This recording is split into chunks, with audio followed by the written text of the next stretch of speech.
আমার সাথে আপনার শেখ হাসিনার ছবি দেখছেন না? এটা ছবি তো সত্য।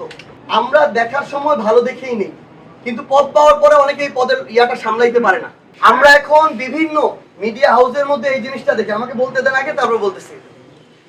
আমার সাথে আপনার শেখ হাসিনার ছবি দেখছেন না? এটা ছবি তো সত্য। আমি 2019-এর ডাকসু নির্বাচনে নির্বাচিত হয়েছি। ডাকসু নির্বাচনে যে নির্বাচিত হয়েছিল যারা, তাদেরকে ডেকে নেওয়া হয়েছে, ডেকে নিয়ে তাদেরকে সংবর্ধনা দেওয়া হয়েছে। সেখানে আক্তার হোসেনও ছিল, সেখানে নুরুল হক নূরও ছিল। তো সেই ছবি দিয়ে যদি আপনি আমাকে যাচ্ছেন, সেটা তো হবে না। আপনি আমার অভ্যুত্থানের অবস্থান দেখেন, এক। 2 নাম্বার, আমার সাথে আপনারা আরো ছবি দেখবেন, সাদ্দাম হোসেনের ছবি দেখবেন।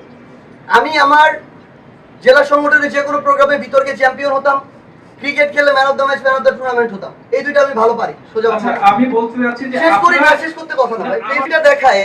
বসুন্ধরা টিস্যু, অশুদ্ধতার বিরুদ্ধে এক বিন্দুও ছাড় নয়। যদি কেউ এটাকে ফ্রেমিং করে যে এই লোকটা এখানকার দোষর ছিল, এটা আমি মনে করি অপ্রাসঙ্গিক। আপনি আমাকে জাস্ট কয়েকটা জিনিস দেখাবেন। আমার একদম ক্রাইটেরিয়া ভাই স্পষ্ট। এক, জুলাই অভ্যুত্থানে জুলাইয়ের বিরোধী অবস্থান ছিল কিনা, থাকলে সে আমার এখানে থাকার কোনো সুযোগ নাই। যদি কেউ ভুলক্রমে আসে, আমরা যথাযথ ব্যবস্থা যত দ্রুত সময়ের মধ্যে নিব। 2, যদি রানিং কোনো পোস্টেড কেউ থাকে, আমরা তাকে নিব না, একদম ক্লিয়ার।